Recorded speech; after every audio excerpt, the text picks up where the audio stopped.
Well, welcome back everyone. It's been a long road to get here.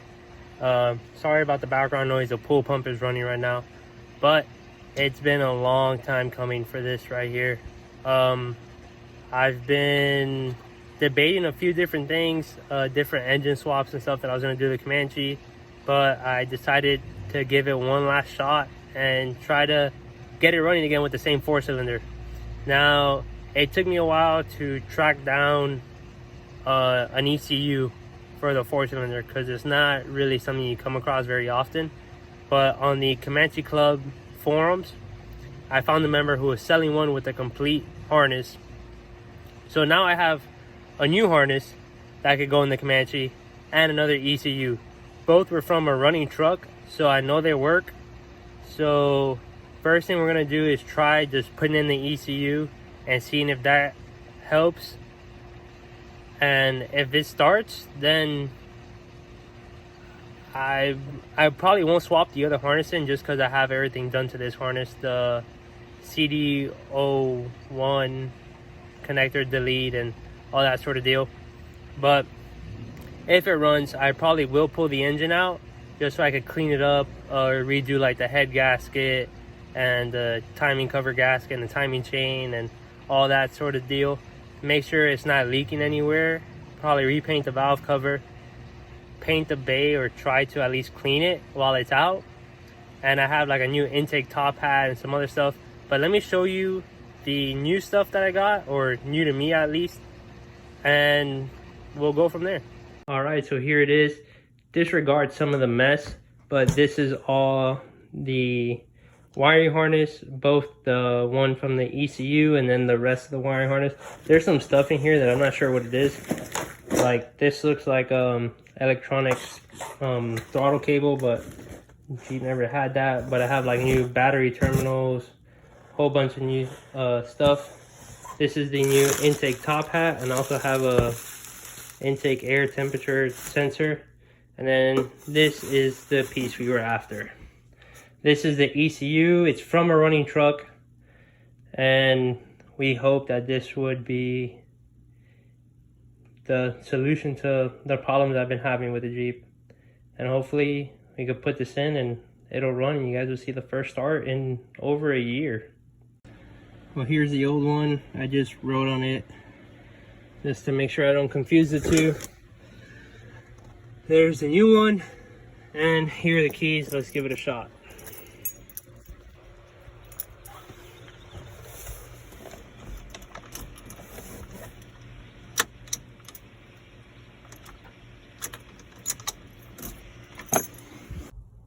Well, here we are, back again.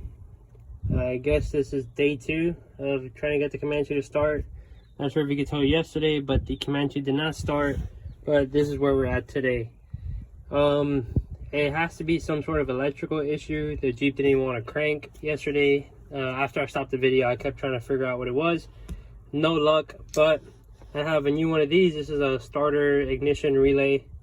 I'm going to be swapping this. This came out of a running truck. I'm going to clean up the terminals and get it ready to get put into the truck. I have a bunch of new relays for the fuel pump and all that sort of stuff that's there. And then I'll have all these blade fuses which go on the fuse panel. So I'm going to get cranking on this, get these all swapped over and cleaned up, and we'll go from there and try to get it running again. Don't know how you can see that, but I just swapped in all new fuses. Now it's on to the engine bay to replace those relay blocks. Relay in, I'm not sure what this relay's for, but I put a new one in there anyways. So all the fuses should be changed now. I just gotta check some grounds. I gotta check the ground that goes from the battery to the dipstick and from the back of the cylinder head to the firewall. So I'm gonna just double check those, make sure those are good and clean, and we'll put a battery in it and see what it does.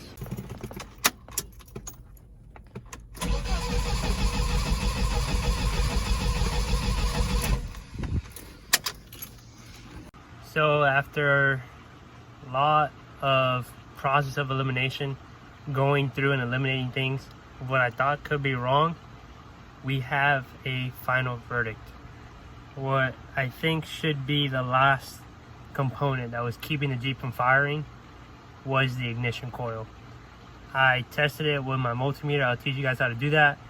And it wasn't reading right. The new one it hit the nail on the head when I went to the auto parts to buy it. I tested it before I bought it. And now we're back. I just installed it in the Jeep. We're gonna try and fire it. I got our fingers crossed, and we hope that this is it. I may have to adjust the firing order. I did mess with the distributor cap, so it may run a little rough at first, but that's an easy fix. So there's the new ignition coil, and this is the old one. You see the difference there, but got the new one installed. Gotta connect this battery up. Now we should be good to just start it, and we hope that that was the last thing we needed.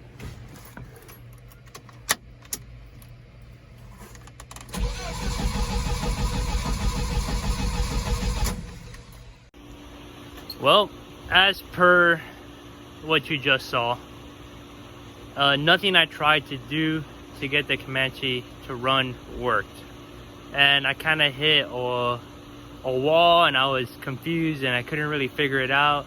I knew it was something electrical, but I couldn't quite pinpoint what it was. It was cranking, it was getting fuel, it had some spark, and I was just at a loss for what was going on.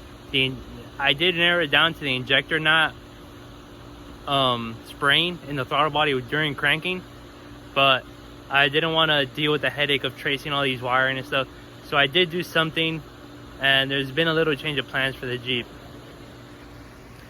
Right now, got myself a Cherokee. This is a 96 4-liter inline 6 Cherokee SE, I believe, and I'm gonna be swapping it into the Comanche. Now the Cherokee I did pick up for about 500 bucks. It is running and driving. I have started doing some things to it. I took off the lid for the center console because it was all wrapped in like some weird duct tape, and it was all sticky, and so I took that off. I bought it for 500 bucks running and driving. Let's see, let's get a...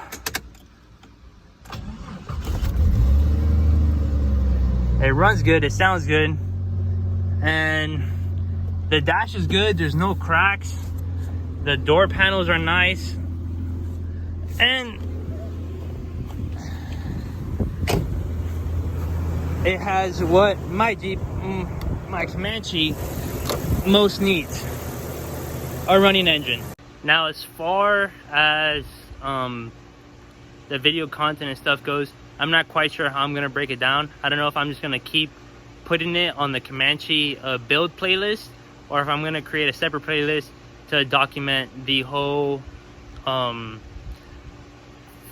4-cylinder to 4-liter swap. So I don't know, you guys let me know what you think I should do. Just add it or create a whole separate playlist for the engine swap stuff. I did the Cherokee is automatic. I'm gonna keep the 5-speed in the Comanche, so I did order the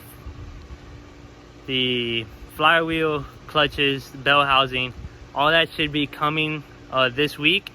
Tomorrow a buddy of mine's coming over to help me start taking apart the interior of the Comanche, because I am going to be swapping the tan interior into my Comanche. I would have loved to keep it gray, but since this is OBD2 and has different sensors and a whole different gauge cluster, I won't be able to retain the Renix system in the Comanche, so I just have to swap everything over. And I figured it'd be easier than just taking bits and pieces to just swap the whole thing over.